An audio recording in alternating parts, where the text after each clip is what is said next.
তেলটা গরম হয়েছে, দিয়েছি পেঁয়াজ আর তেজপাতা। পেঁয়াজটা ভালো করে লাল করে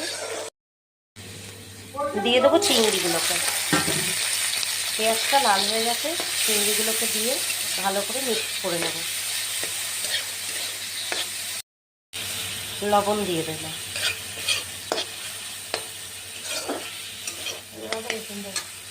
আদা রসুন পেস্ট,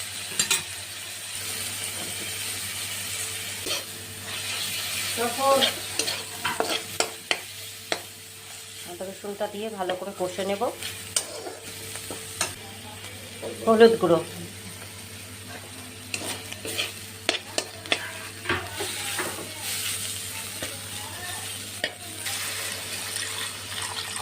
পুরোটা লাগবে।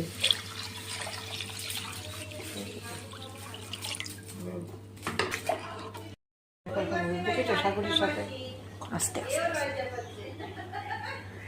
এবার পাট শাকের পাতাগুলো দিয়ে দিচ্ছি।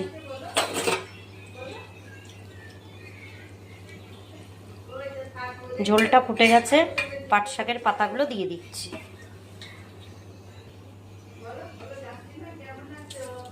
এবার অল্প লবণ দিয়ে দিচ্ছি, ভালো করে মিক্সড করে নেব। ঝোলটা ফুটে গেছে, শুকনো লঙ্কা দেব। এবারে দেব রসুন কুচি, দেব পেঁয়াজ কুচি,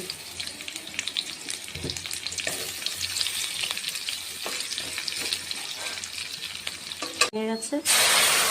ফোড়নটা লাল হয়ে গেছে কিন্তু কমে, এখন ফোড়ন দেওয়া হয়ে গেছে।